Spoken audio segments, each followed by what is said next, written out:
Sexual has a choice in the matter. I mean, obviously, yes, he or she does. They have a choice of whether to go male or female on that particular moment, which I've often wished I was bisexual. It's like you get twice as many opportunities at all times, really. No matter what, there's someone in that room that you can try and be with. Somebody to take home. There's going to be somebody that lets you, put it that way. Yeah. Yeah. I mean, if choice A, B, and C fail, you know there's D, E, and F somewhere in that room. Yeah, especially somebody like me that's willing to sing the Battle Hymn of the Republic and Dixie with equal enthusiasm. Exactly. Right. Anyway, so what we'll do is we will admire the diligence of this terrorist group without actually calling them a wonderful bunch of people. No, because we really don't want to do that. Is that nice middle of the road, non-committal, political season stuff? I think that says gray area as you're going to get. That's about as gray and vague as you're going to get. Yeah. Right? Okay, we're going to leave it at that. Okay, let's go back to the music. Slayer, Altar of Sacrifice, here on the Haunted Cabaret on Rhode Island Free Radio.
I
All right. That was the unmistakable late David Bowie doing Suffragette City.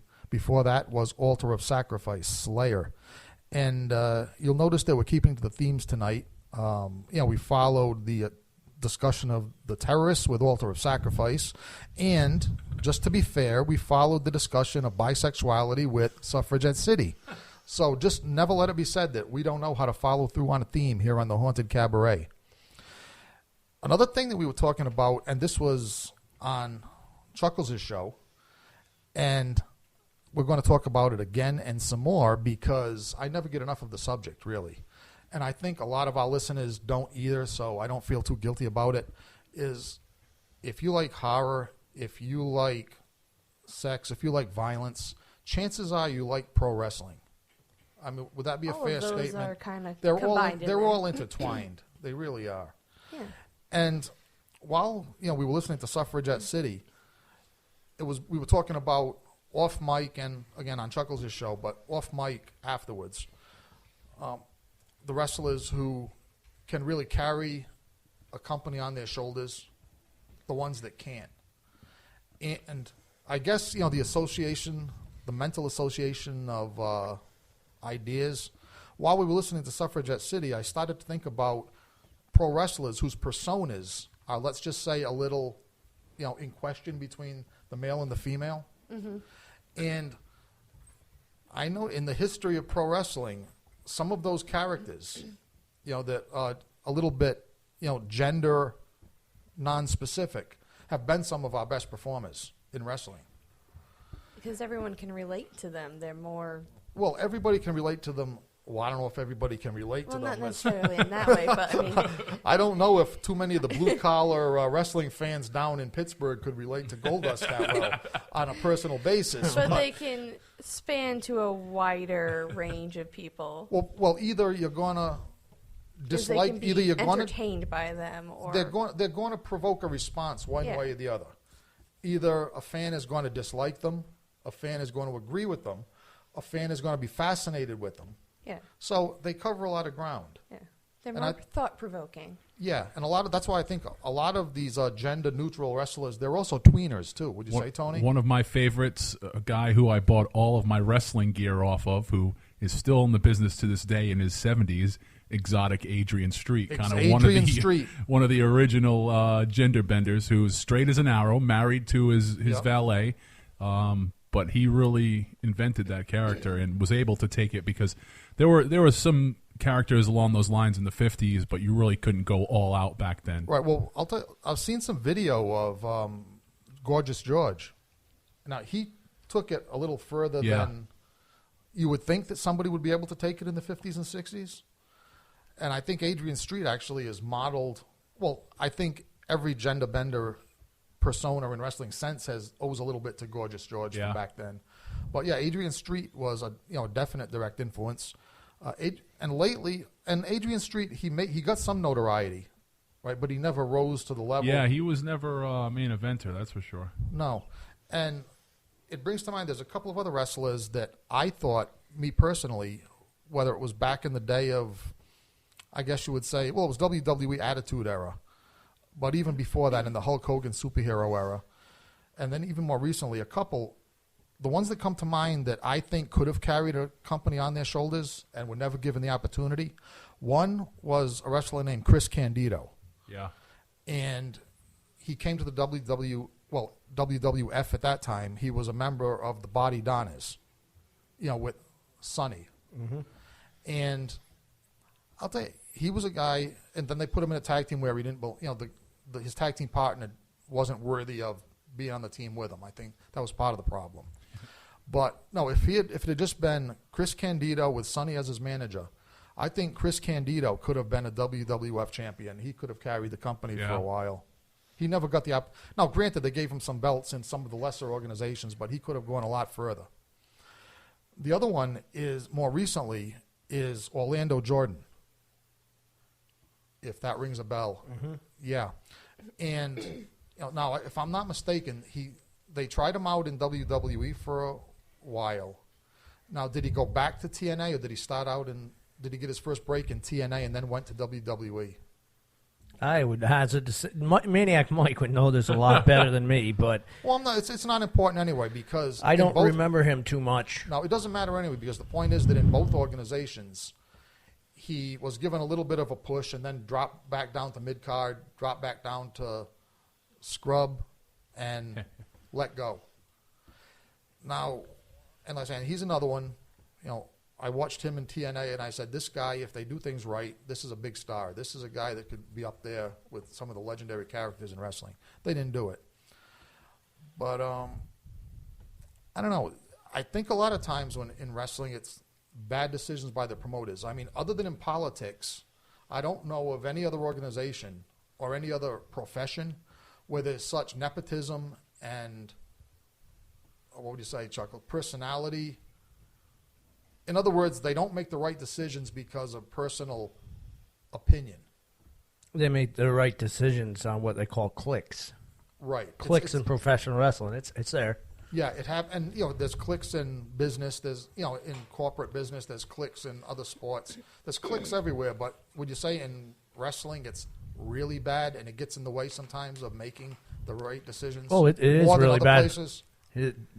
Attitude Era. You ever want to watch a really good interview? Watch Bret Hart, and he'll talk your ear off about the click and how bad it was. And that's one of the decisions that made him say, "I'm out of here." Because if you weren't in that area, you weren't going to get the proper boost that you needed. Right, because the click at that time was Shawn Michaels, Kevin Nash, Scott Hall, Triple H. See, and at least they were honest enough to call it the click. Mm-hmm. Right? Didn't they really call? I know Shawn Michaels called one of his groups the Click.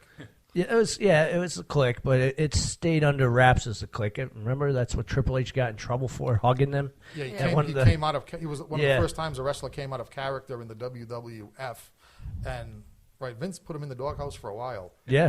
Yeah, as far as I'm concerned, he could have stayed there.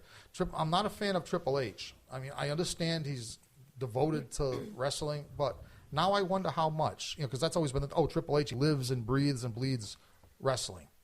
But I wonder how much these days because he always seems to put himself first. He's not one of these guys as opposed to, let's say, Mick Foley, who, when he saw that his knees were shot to hell, he took it upon himself to do the very best he could to put over the young guys and, give them, needed exposure.